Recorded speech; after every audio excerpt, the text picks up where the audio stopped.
Good evening. I am Paula Fontana, Vice President of the National Black MBA Association, and it is my absolute pleasure to welcome you to a thought leadership discussion on a topic that definitely touches all of us, and that is COVID-19, investing in Black lives and livelihoods. So leading us through a solution-based discussion this evening, we are excited to have Shelley Stewart III. He is a partner at McKinsey & Company, as well as a board member of the National Black MBA Association. Shelley is a leader in the marketing and sales practice, serving B2B clients, and he sponsors national initiatives in both recruiting and external relations on behalf of the McKinsey Black Network. So he is perfectly poised to tackle our topic this evening. He will be joined by a colleague who he will introduce later. So just want you to know a little bit about our flow of engagement for the evening. So McKinsey will lead us through this discussion for about 20 to 30 minutes, and then we'll open it up for Q&A where we will allow you to ask questions and even open up for possible solutions on how we can definitely benefit our community in the long run. So without further ado, Shelley, you have the floor. Excellent. Thank you, Paula, and thank you everyone for joining. Delighted to be here, obviously. This organization is important to me and important to the issues we're going to discuss today. So I want to just set a little bit of the context for how we got here. I, along with some colleagues, have spent a bunch of time over the last few years investigating what we call the Black wealth gap, right? The gap between Black Americans and other Americans with respect to wealth, because we believe that that wealth gap can manifest, that disparity can manifest itself in a variety of ways that make any challenge that much worse for Black Americans. And this goes to health outcomes. This has to do with the criminal justice system, obviously, in the moment that we're in. And so we've spent a lot of time investigating that. And as we were going along that journey of economic acceleration for Black folks, COVID hits. And we got together as a group and we started to have a discussion about what are we going to do? How are we going to leverage this platform that we've started to build around wealth acceleration, economic acceleration for Black Americans in the context of what's happening with COVID? And we decided that we would do two things. One, we would urgently sound the alarm bell with respect to what's happening with the health side of this, what we're calling the live side. And two, we would urgently sound the bell on what we would expect to happen with respect to livelihoods. And the hope was that we could get to solutions and interventions in real time by shining a light on these issues and framing up some solutions. And that would hopefully avoid some of the worst impacts of this crisis. The second thing we decided to do selfishly for the cause is to use this COVID moment, which now has become more than just a COVID moment, as everyone on this call knows, but use this time as a catalytic event to help finally get folks moving in the direction of addressing some of these broad systemic challenges that we know exist in our communities. So we're going to spend a bit of time going through some charts, and we'll really get to the conversations, hopefully, relatively quickly, because I think that's where the most, where it'd be the most exciting for the group. We're going to start by talking about the lives and the health side of it, because first and foremost, this is a humanitarian crisis, and we're going to anchor in that. And Sam's going to walk us through that. And then we're going to talk about the livelihood side and the impact of COVID with respect to livelihoods. So let's jump into it. Great, Shelley. So Sam, I'll turn it over to you for a second. I just want to frame up, just for a quick second. You all saw this in the media. It happened starting probably in March when people started to talk about the crisis, and some data started to come out, and there was a lot of discussion about the disproportionate impact on Black Americans. And I think my take on it was, that the sentiments were genuine, and that some people were surprised, some people were appalled and embarrassed. I think for many of the folks on this call, and certainly for Sam, myself, and my co-authors of this work, we weren't surprised, right? So the coverage has been extensive now after the fact and during and as we go through this crisis. And the question that I often pose for people when I have this debate is, was it predictable? The work that we did here is not retrospective. It's not looking back on what's happened. This work was done a couple of months ago because we know from what happened in Katrina, we know from what happened in the Great Recession, that when these, what I'll call exogenous things hit, and they haven't hit on the scale of this pandemic, in a very long time, but when these things hit, we know they hit the Black community in a way that's significantly more vicious. And what we're talking about in the context of Corona is the 1-2 punch. The health disparities manifesting themselves as higher severe illness rates and death, and on the livelihood side, bigger impacts from job loss, business loss, savings depletion. And so to talk a little bit about the health side of this, I'm going to turn it over to Sam. Thanks, Shelley. So, and as Shelley mentioned, this was us looking forward and anticipating what we believe would happen, and started to collect data across all 3,000 counties across the U.S. with one goal in mind. What we wanted to understand is if and when COVID hit, what could be the impact or disruption? Now, I know, we have data to show the implications, but just want to walk the group through a little bit of how we approached sizing what the impact would look like. So we looked at a few factors across all 3,000 counties, tried to put them into different deciles to get a sense of, where do Black Americans reside? Now, we're concentrated in 17 states, represent about 60% of Black America. And so what we decided to do is look at 5 key factors to help us understand the implication. First is understanding comorbidity rates, and I'll get into that later, and things like hypertension, diabetes, that exacerbate the impact when you get hit with COVID. Second is around poverty rates. Population density is third, just in terms of where do we reside in urban areas, multi-generational homes. And the fourth piece is just what % of population actually struggle when it comes to housing. And finally, as everybody's known, news coming out right now around running out of beds.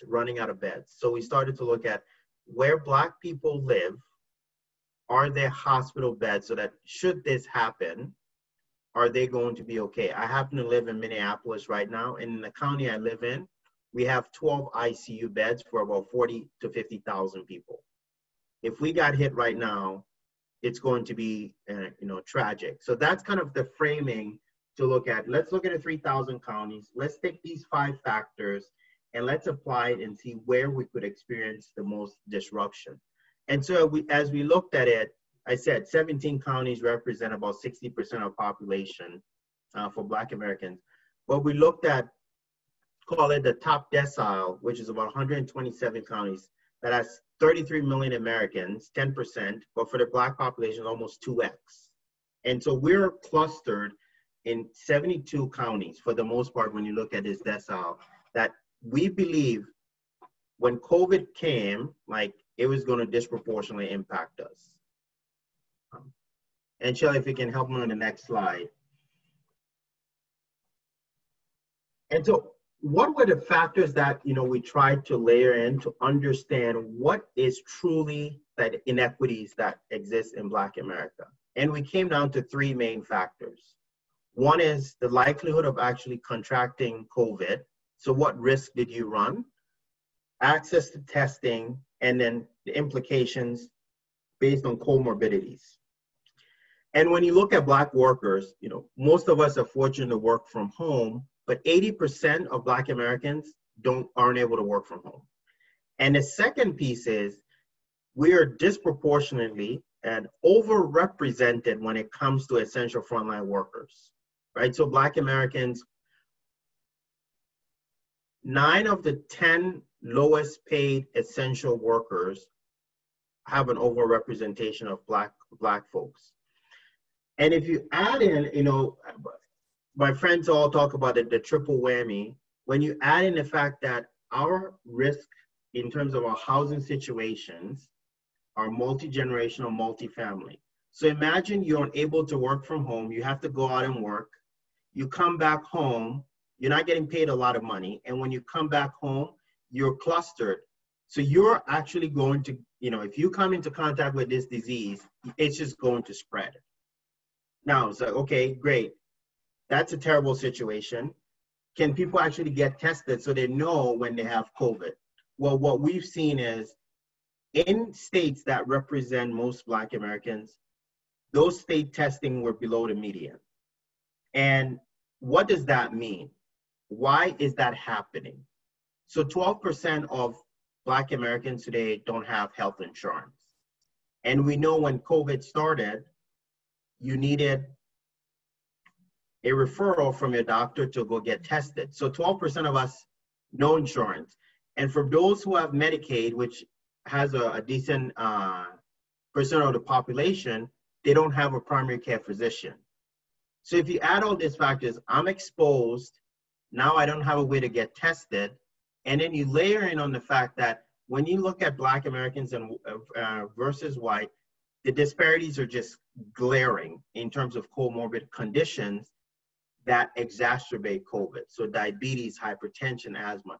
So when we looked across all these 3 factors, we came up with a view that should COVID hit, we were 30% more likely to have health conditions that were going to exacerbate COVID. And we've actually seen now the data is more like 50%. So it's actually worse than we were anticipating.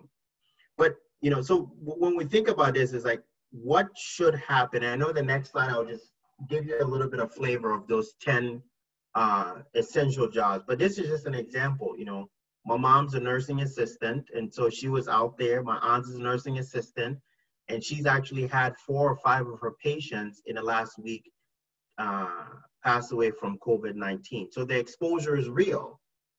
39% of all psych aides out there are Black Americans. 33% of nursing assistants. So you can just see that we're out there more. And so there are like real solutions as we start to think about this paper that we're recommending that needs to happen. But on the next slide, I think we just started, as we thought about paper, it wasn't just like, let's admire the problem. I think that's a great thing working with Shelley and others, like pushing ourselves, like what solutions do we need to come up with now to drive all stakeholders to help Black America? And we came up with 3 big things, right? Near term, there are long-term solutions that Shelley would talk about, but near term, 3 things. One is let's get equitable access to testing and care. And what that means is instead of, you know, executive orders eliminating some of the barriers to getting tested, making sure that we're publishing data and disaggregating by race so that it can be true transparency.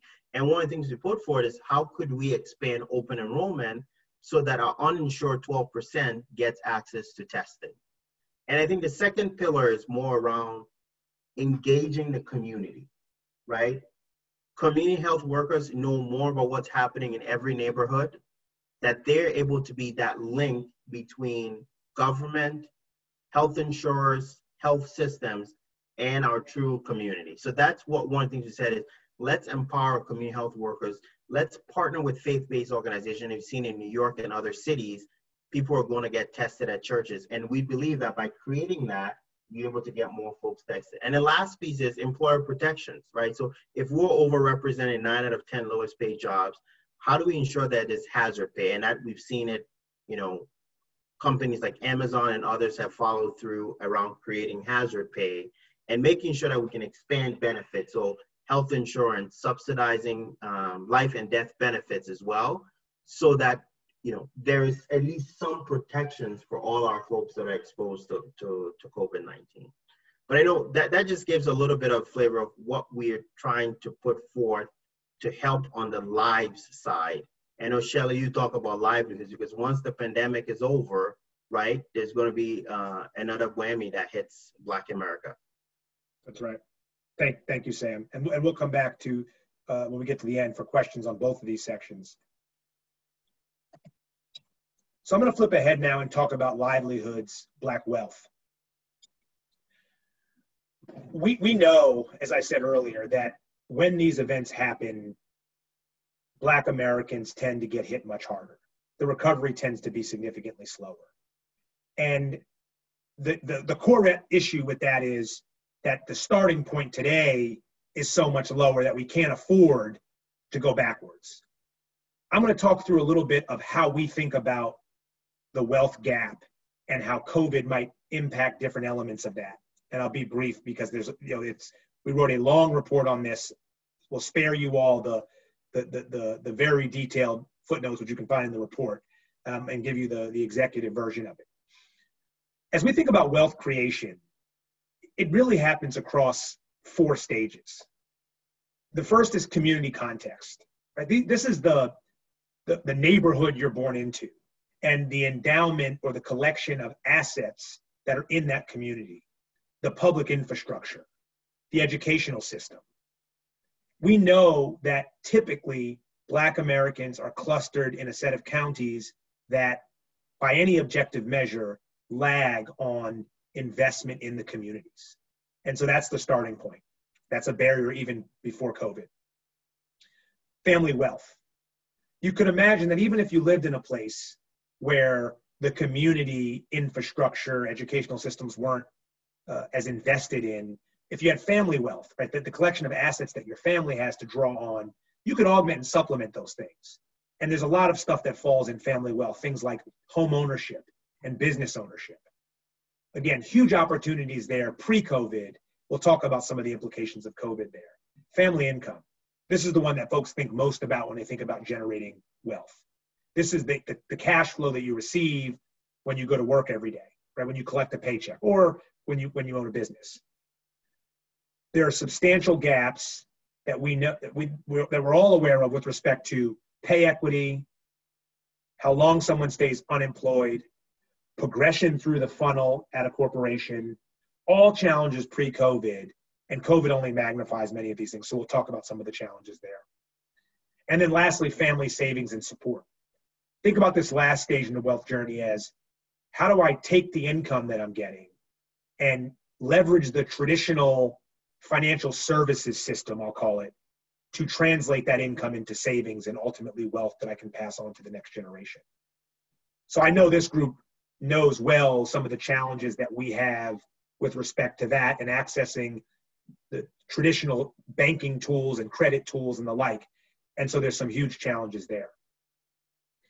If you take COVID and you say, how does it impact these things? Even before you knew the answer, you could have a set of hypotheses, right, which we have on the right-hand side. A recession, a downturn, tends to exacerbate inequities because public services often get strained. Perfect example here. Education goes remote. You've got education going remote in school districts that were barely hanging on in person. So you can only imagine how that remote experience translates. We know we have a strong hypothesis that the educational achievement gap will widen as a result of this crisis. Family wealth. As I said, one big store or creator of family wealth is Black-owned businesses. Well, what's our thinking going into this? We just did a quick look at the sectors. Black-owned businesses are substantially overrepresented in sectors that are most negatively impacted by this pandemic. We'll talk about that. Family income. We're seeing widespread, forget the educational disruption that will later on impact your ability to earn an income. If you just take unemployment and you think about the mass unemployment we're seeing across the full population, we have a reason to suspect that unemployment will disproportionately impact Black Americans, both in terms of the number of people that become unemployed, but also the duration of unemployment, because we know, even education adjusted, Black folks tend to remain unemployed for longer once they become unemployed. And then lastly, family savings and support. This becomes a bit self-fulfilling because we haven't had access or full participation in the financial services sector. Savings are low, very few days of liquid savings to draw on in the context of a crisis, limited credit, lower insurance rates. And so you could imagine that this financial shock that's hitting all of us would likely have a disproportionate impact on you if you have less savings, less access to credit, and don't have the right levels of insurance. And so this was our starting point for, we need to get out in front and be talking about these potential impacts so that we can think about what the solutions are, which we'll talk about a little bit later. One other thing I'll highlight on this page, you'll see a number at the bottom. In a pre-COVID world, we had done some work and said, if we could close the wealth gap between Black Americans and white Americans in the US, what would that be worth to the US economy in terms of GDP? And I'm not talking about just money going into the pockets of Black folks. I'm saying, how high does the tide go, or how high do the boats go when the tide rises for everyone? And the number is $1.5 trillion in the upside case of incremental GDP, if we could close that gap. COVID is pushing this gap in the other direction, as I said. If I jump to the next page, just a couple of stats to highlight the foundation for, why we think some of these things are going to play out in a way that's disproportionate.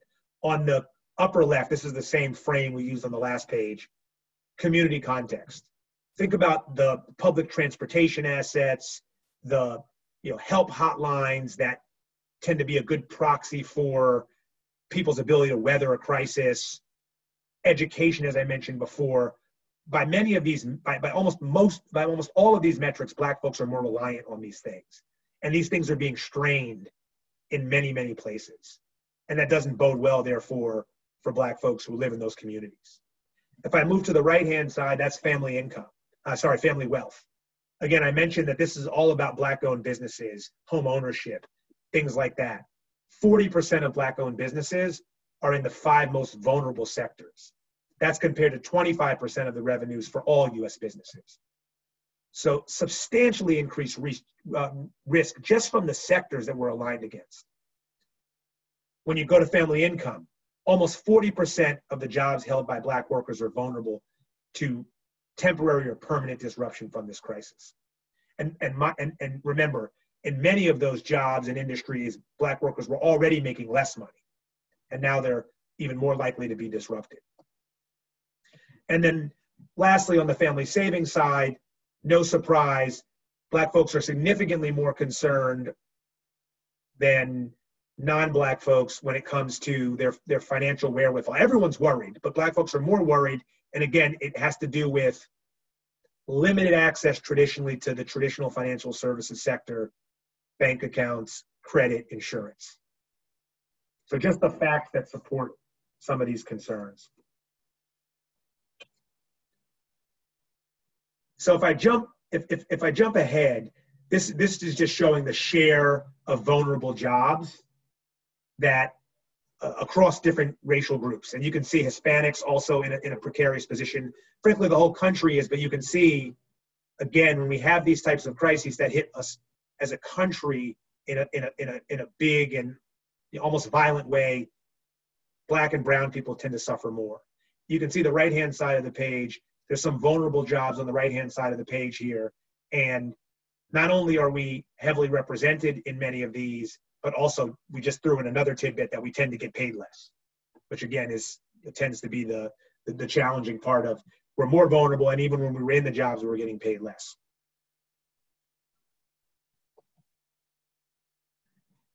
Bringing the point to life a little bit more on the business side, as you can see on this page, we've got the 5 sectors that are expected to be really negatively impacted by COVID. And down on the bottom, you can see we are heavily overrepresented in many of these, leisure and hospitality jumping out 3x above, 3x our fair share representation in this industry. And that's one that we know is going to come back likely pretty slowly, especially with some of these second waves. So as we think about the next horizon, because I know that stuff is sad, and it was difficult to actually do the research and write it, but we felt we had an obligation to just lay the facts out unadulterated so people could understand how dire the situation is. And then we could force a dialogue across stakeholders. So let me just quickly hit a few things here, and then we should just jump into the live discussion. If you look across the bottom of this page, there are three, what I'll call recipients of the kinds of support that we think is needed to help weather this storm on the livelihood side. Communities need investment, households and individuals, and businesses. On the upper left, how are we using this time, public sector, private sector, to invest in community assets in real time that help both in the near term mitigate some of these things from occurring or from getting worse, and over the long run, things that will pay dividends, investing in the public health and digital infrastructure. How are we augmenting public education in places where remote isn't working well, or where they don't have the resources to do it at scale? How are we investing in encouraging investment in Black-led community organizations who are on the ground and who have the relationships and they have the trust of those communities? We are starting to see some companies at least sign up to put dollars behind these things. Everyone needs to be doing more, but how are we supporting those organizations? On the family wealth side, how are we supporting Black businesses? Certainly supporting them as individuals, which I know many of us do. You're starting to see interesting things come out now where I think I just saw Yelp just announced today that they're going to put a tag on it if it's a Black business. I think Grubhub or Seamless has done the same. Thinking about things like that, how are we encouraging support from various customer groups who, if pointed in the right direction, would be happy to support? I think the stimulus money that we've seen coming out, we know what happened with the first round of that money. How are we holding banks and the federal government, state and local, how are we holding them accountable to make sure when stimulus funds are coming out, that those dollars are getting not only to the businesses that have the best relationships, but to the businesses that are the most vulnerable and the businesses that really need that help? If you think about sectors that might be thriving during this crisis, and there are some, we've seen this, medical products distribution being an example. We need to be having conversations both in the private and public sector about purchasing and procurement and making sure that those businesses get their share of participation in the industries where there is growth. On the family income side, Sam touched on additional support for frontline workers. There's something else here, which is being thoughtful and taking an equity lens when employers are making decisions about furloughs and downsizing. How are you measuring and making sure that there's equity when you're taking those decisions so that they don't disproportionately impact an already very vulnerable population? And on the family savings side, some of this links to some of the stimulus money that has come out. But what more can we be doing for direct and in-kind liquidity to support families? Mortgage assistance, rent support coming out of certain sectors of the economy. And so these are just some examples of discussions that we're having with clients and some ideas that we have. At this point, I would love to just turn it over to just have an open discussion, get your thoughts on things you're seeing. Happy to answer any questions about the research or other solutions that we haven't mentioned here. Thank you for patiently listening. Thank you so much for that, those thoughtful insights. So as Shelley mentioned, the Q&A function is now open. Please type your questions as well as concerns in the box, and we will make sure that we get them addressed.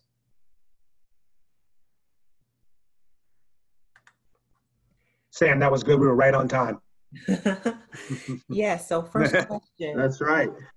How confident are you of the government assistance being properly routed? Yeah, I'm not an expert on the government assistance side of it. What I would say is we have seen on at least the business stimulus money, we have seen some things there, just factually speaking, that give me some discomfort. And so I think subsequent iterations have been better, but I do believe that it is incumbent upon all of us, regardless of the sector you work in, to be having those discussions and to be engaging in the dialogue. If you're working in the financial services sector, having that dialogue about how that money is being allocated as it comes through from the government. If you're working in the public sector or just exercising your franchise or being politically active or involved, encouraging and raising that flag, because I think the facts would suggest that we need to keep the pressure on. Absolutely. Next question. Is it time for Black people to create our own system and economy instead of constantly knocking on doors which seem to be perpetually closed? Yeah, I'm happy to take a first pass, Sam. I'd love to hear what your thoughts are. I think the answer is it's an and, not an or. The reality of the way the math works is there's not enough. In some ways, that's the problem. There's actually not enough wealth today in the community to sustainably do that without also being part of other systems or structures or participating in the mainstream economy. I don't think that I don't think it's time to go inward. I do think that there are certain sectors where we can strengthen the infrastructure in our own communities and reap disproportionate benefit. I think a fantastic idea that many folks are out there talking about now is the MDI, minority depository institutions, and the CDFIs, the community development banks. How do we now use this moment to surge support? By the way, even with that, we're still going to need outside capital to help put money into those institutions. But once that money's into those institutions and we extend credit into the communities through those institutions who have a track record of lending in the communities, we strengthen those institutions, I think that will have knock-on effects. And so I do think the answer is both. Where we have a play in certain sectors, we should be doubling down there, but we're gonna frankly need assistance, capital, resources, if that's going to be successful. No, Sam, if you have anything else there. Yeah, no, I think, minority business make up 15%. So I think, but 15% of business, but 3% of receipts, right? So I think there's a piece to is, I think to your point, Shelley, is like there's an and, but I think some of the immediate steps we could start to do is increase the basket size and receipts that our Black businesses are able to generate as well, so that they can do better, right? And be able to increase Black wealth through spending is one way. But I think it's an and piece. Yeah. Great. So next question. Along with this study, are there current partnerships for implementation with communities of color? So I'm not sure partnerships with communities. I'm not sure about what that last piece means, but let me try it. And then if it's not right, steer. We've been having this debate internally. And so, by the way, one of our commitments as a firm was around committing to some big impact partnerships. I am increasingly convinced that we need to be doing place-based transformations because we know where Black folks live. And actually what we find is that it's easier to get companies, local governments, to focus in a concentrated way on a contained area. It's just easy for people to get their arms around. And so we are in the process, and there are many other, there are some banks that are on this kick as well, some retailers, of really thinking through some innovative place-based transformations that would include things like reskilling, bolstering local educational infrastructure, supporting minority-owned businesses. So, I can speak, I don't know again what that was about McKinsey specifically, but we are very focused, still in the early days since those commitments came out last week, but we're very focused on designing a few high impact partnerships with the lens on, let's go to a place where we know a lot of Black folks live, and let's go cross-sector, cross-stakeholder, and try to make a big difference. Awesome. This is an interesting question. Do we have an idea of how fast Black-owned businesses are closing as a result of the pandemic?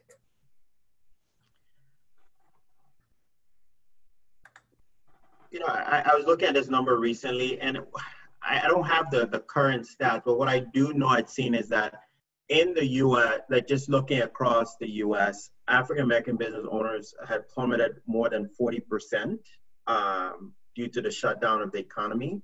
Now, do we expect them to, you know, as reopening happens, do some businesses expect to reopen versus like totally shut down? And is the PPP actually going to help bridge some of those loans? So I don't have the current stats, but I do know the last time I'd seen it, there were estimates as high as 40%. Yeah. But Shelly, I know you do some small No. business. That's the number. That's the, you know, we said 40% were vulnerable in our work at the beginning. The numbers are coming in at around 40% right now. You know, again, hard to say whether some will reopen, but I'm hearing tossed around 40% of businesses may not survive that are Black owned versus something more like 15 to 20% for white businesses. So it is a dramatic difference. Next question is, how can we hold corporations to their word when they pledge to improve Black communities?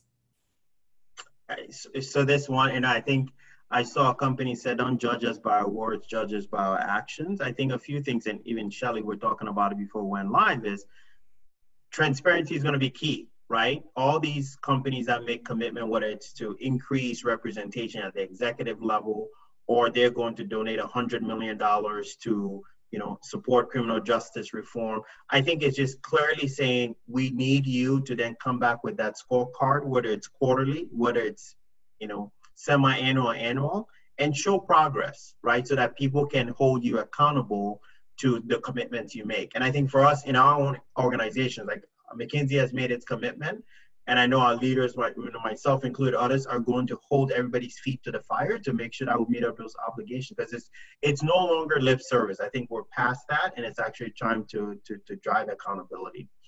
Yeah, and by the way, I don't think anyone is suggests that we need to trust I think is a little bit naive. This is not about trust, right? This is about agitation, right? If you are in an organization, what are you doing to hold the people, whatever voice you have, whatever role you're in, what are you doing to hold the people you work with accountable? And it takes some courage, but I think at the end of the day, if we forget and we look up in 3 years and we just say, did it happen? I think the answer will be no. So, because I think other priorities come up and things like that. We got to agitate for transparency. We got to agitate for accountability, and we got to make as big a difference as we can in the organizations that we're in. But no, I wouldn't trust anything at this point. I mean, people have been making promises. I mean, look, we all know this. You know, you could almost sub my dad in to be given this talk, and he has the same name as me, and he could be given this talk 25 years ago. And people were asking you to trust them on these topics, right? But this is a moment, and we got to try to push. So after having last year being the year of return in Ghana, as well as hearing Ghana ask us to come home, would love to hear your answer to this question. Is it time for African Americans to look more into Africa and help build the continent to potentially make a home for all Blacks to thrive? Why don't we go back? It's a good one. I saw that one in the chat box. I was like, are we going to get there? You said you want to take, I give a view, you give a view, whatever you want to do. We can both give a view. So having spent time in Ghana, you know, I'd say anybody, you know, if definitely explore the continent, invest in the continent as well. I think, you know, we are a global economy, right? So I think this is a really great question. Should people make the investments there? I think, yes. You know, I think others are doing it right now. Yeah, I mean, that's my initial view is invest there.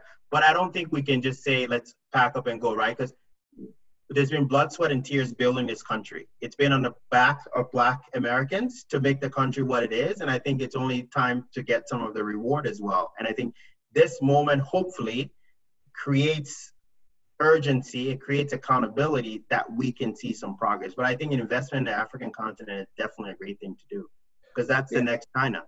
Yeah, no, I agree. My view in general is, by the way, I love the continent. I spent some time there, but not enough. I'd love to find a way to spend more time there. But look, I'm an American. I'm American. I'm probably, I don't know if I'm on Ancestry, and it goes back pretty far. So this is home. I think we have made, if we hadn't made any progress in 150 years, no, the cynical people will say we haven't made any. If you actually look at the data, that's not true.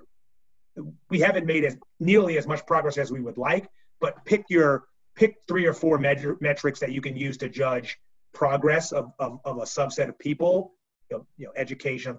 We've made some progress. I'm not ready to say we can't progress significantly further. So I'm with Sam. I want to spend more time there. I think people should be thinking about investing there, if they do research and think that there's something that's attractive or interesting. But for me, this is home. Got you.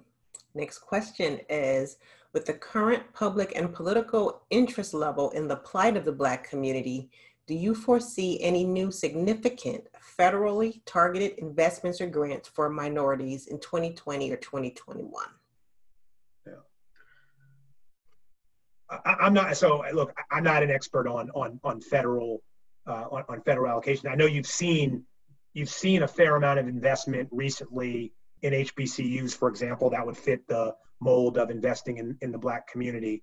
At this point, I think the politics are so up in the air and there's so much gridlock, it's very hard to say. But I do think this is the moment to be advocating aggressively for investment in Black communities. And I think my own view of this is I'm very focused on the role of the private sector. I agree that government has a role to play because Black communities have been disinvested for so long. But I think the public sector is actually easier to move in the climate that we're in. Not easy, but easier to move in the climate that we're in. And I think this idea of sectors really rallying around some related investment idea for the Black community, financial services, investing in CDFIs and MDIs. I think things like that is where I'm really spending a disproportionate amount of my mind share, because I think that we can do irrespective of the gridlock. And that will take some legislation to help move it. But I think irrespective of the gridlock in Washington, we can move the needle on that. Totally agree, Shelley. I think that's it. I hear the government piece, but if anybody just read the article on if companies just took 2% of their dollars and actually pumped it back into Black communities, we'll see more progress. So I think it's going after the big banks to help, going after healthcare companies, you name the sector, and them choosing to invest, whether it's by creating new jobs or taking dollars to fund programs. I think we can make a lot of progress that way. And I want to be clear, and we use, I think when we say going after, we don't mean in a negative way, right? This is about helping a lot of these traditional sectors where customers have been underserved. And so there are commercial opportunities on the table for these companies as well. And there's an opportunity to actually increase and unleash human potential by supporting Black communities, which again is worth $1.5 trillion of GDP, which is in everyone's best interest. Yeah, no, one thing I'll add to that point, Shelley, is even if you look at healthcare companies, I serve mainly healthcare companies, 50% of small business owners today don't have health insurance for their employees. And I was talking to a CEO of a health insurance company the other day. I'm saying, why couldn't you think of a product that had margin for health insurance, right? Product that you could go to the 50% of small businesses that are out there that don't provide insurance to their employees today, right? So to that point, it's there are a lot more creative solutions that they can develop. I saw T-Mobile used to have a $50 plan, but during the COVID, they came up with $15 cell phone plan. And I'm sure that wasn't losing money. So there are all these opportunities that are still existing that we're saying that you should be coming out and developing products to meet that market segment. Okay, guys, so this Q&A box, I am so proud of you guys. It is definitely engaging, so I'm not sure we'll be able to get to all the questions, but Paula, can I just hit one that I saw in there? Because it's a little bit of a pet peeve of mine. You mind if I just hit one really quickly? Okay. There's a big misconception about, Black people being, avid consumers, and the issue is that they're not saving, and like people, and we say it about ourselves, and then other people say it out of our community. I want to be very clear about this. The issue is wealth and income in the Black community. The median Black family makes $58,000 a year. It is almost anywhere you live, it is difficult to have a family and also have a bunch of excess income to be buying a whole bunch of other stuff and then save. So I just want to put a fine point on it. There is not excess income or wealth in the Black community, and it's not because Black folks are out buying BMWs, and that is a misnomer. The issue is that there's massive pay inequity, and the wealth endowment to start is zero and probably will go negative. So I just want to put a pin in that one, because I've heard senior executives say it, I've heard Black folks, I've heard white folks say it. Black folks, the median Black family makes $58,000 a year. They are not out here spending a bunch of money on a bunch of stuff. Could everyone be more fiscally responsible and save more? Of course, but that is not the core issue that we face as Black Americans. Thank you for that. Next question is, please discuss the impact on ability of Blacks to navigate affordable housing crisis, rising healthcare costs, and rising education costs given all this bad news. Who are the stakeholders who need to take the lead on ensuring Blacks don't lose all the progress made in the last few decades? You go, Sam? You want to take it, or? No, so I think with this one is I can come at it from a healthcare perspective. The stakeholders are required. There's a combination of public, private, and social sector stakeholders that need to come together to address it, right? There's a legislative piece to make sure that we have policy in place. My area of like Medicaid as an example, making sure that you're providing people with primary care, right? Investing in the infrastructure, as we talked about the four main areas of creating wealth, right? Community context, making sure that the infrastructure exists there. So that's the government piece, there's a public sector, and there's a private sector component today. So I think the stakeholders to hold accountable are all three, right?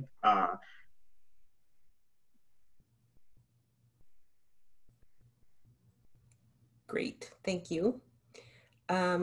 Next question is, are there organizations that I can encourage my company to invest in to help in the effort to help the Black community? All sorts of organizations. I don't want to get kind of out of pocket by, suggesting some and not others and get myself in trouble. But National Black MBA happens to be an outstanding organization that they could support, who is in the fight to help develop and support Black talent. I think there's a number of, I'll give you some categories of organizations. There's your legacy civil rights organizations that you all know that are out, either helping directly in communities or carrying the battle standard in the legal arena. There are what I'll call talent development organizations that help in high school and help in college with job prep and professional development. There are a number of there are community health organizations in various communities. There are many organizations.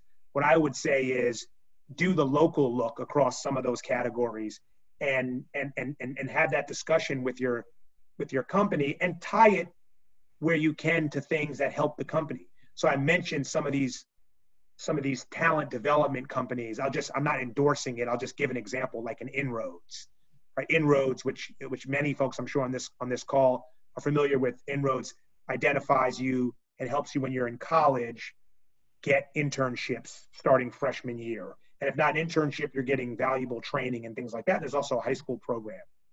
That's a win-win for a company. If a company is giving money to inroads to help them build out their infrastructure and expand their impact, also opening up internship spots. That's helping them bring in Black talent on the one hand, and then also supporting an organization whose mandate is to further develop young Black talent. And so these are the kind of win-wins that I think companies are often very receptive to. Great. Next question is, I believe Tony Brown tried to establish a Black Dollars initiative in the 70s. What has changed since then to make this less or more likely? Yeah, I think there have been, that's why I want to be very clear, there have been many initiatives over time. And I think there have been some things that have shown progress. I don't have a crystal ball, but what I will say is, talking to a bunch of folks that are of my father's vintage, which is, kind of data, but college in the 70s, this moment to him and many of his peers feels different. It feels similar to some of the stuff that happened in the late 60s, but it feels different in that corporations are on high alert across the aisle, even if some people aren't talking about it in certain political factions, if you will. Everyone is concerned about coming up with a set of actionable solutions. And so I don't know whether this time is different. The only thing I know is I'm willing to leave it all on the field in this moment to try to get everything that we can in the hopes that it will be different. And so I think that's the view we have to take. If my company puts out 10 commitments, which we have, I'm going to try to be in there fighting tooth and nail to make sure those commitments are real, they're impactful, there's accountability. And again, we are the only ones that can help make this moment different. There's no one else to look to. And so that's just my view of it. Is I'm hearing the history of it, or the historical context suggests this is a moment, and it's on us to seize that moment with our allies. So this next question, we talked about working with faith-based organizations. So this one hits both the health aspect, or the life and the livelihood. And that is, our church leaders have mixed messages when it comes to social distancing, masks, and COVID testing. What are your thoughts on this issue? And what do you think we can or should do to help our church leaders see the importance of providing job training and other wealth building efforts in our communities? Yeah, so I mean, this one is, I don't know what, particularly the church that this person is referring to, but, I had a chance to talk to a pastor in New Jersey, and we actually did a Facebook event, so it's out there, right, who is thinking about the same topic, right? He has 8,000 members, he's gotten testing, he's adhering to those policies, he's making sure it's social distancing, everything, the event we did was broadcasted on Facebook. They're going about those activities that way. He's thinking about how he can make the church the center of economic activity, whether it's jobs, healthcare. So I think there are, and interestingly, if you look at the church for Black people, giving is higher in the Black community to churches than it is in the white community. So I think there's already that investment in the church, and we should just make sure that our church leaders are thinking about it. The ones that we're talking to they think about how they can build a faith alliance across the U.S. to start to use the church as a pillar of economic activity for wealth creation. And so I think that is probably one of the things we need to start emphasizing and trying to scale more, is to use that. So, I mean, at least I can speak to the ones I've had conversations with, that they're thinking that exact way. But, I don't know, Shelley. No, I think you're spot on. And I think, let me be unambiguous about the first part of the question. The science is the science. So anyone who, I don't want to be out of place if I don't want to insult anyone who's running anything, but the science is the science. If you don't social distance and you don't wear masks, you will have higher rates. If we flip back to the slide that Sam voiced over, we know that if we have higher rates of infection, Black people will die at a very rapid clip. So as people of faith, as leaders of faith, taking those facts and saying, there is no congregation if we expose people to this risk, because we know that because of comorbidities and things like that, the death rate will be substantial. Mhm. And encouraging them, as Sam said, to engage in other ways, seizing this unique moment for churches to reassert themselves in other things like community well-being more holistically, which don't require that you meet and sit in pews next to each other with no masks on.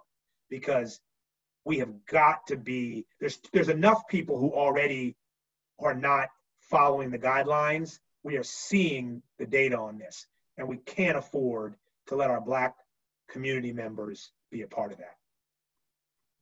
Great. Okay, so talking about solutions. If you could ask every large city's Chamber of Commerce to do 3 things, what would they be? Yeah, it's a good, I mean, I apologize for my ignorance. I haven't spent a lot of time with the Chamber of Commerce in various cities. So I don't even actually know kind of what's in their toolkit. Like, I don't know what arrows they have in their quiver, but just assuming that they're an organization in general in cities that can impact the way business happens, I would say, how are they encouraging the major companies in those cities and the government entities in those cities to be thoughtful about supplier diversity and ensuring that they are engaging with diverse businesses when they're spending their dollars? I think that's one.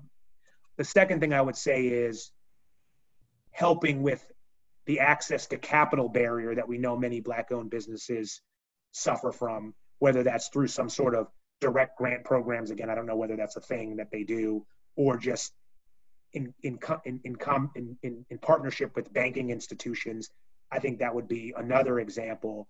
And I think the third example is transparency, using your role to actually show the stats, come up with create a scorecard, share that scorecard with key and influential stakeholders so people know the state of things.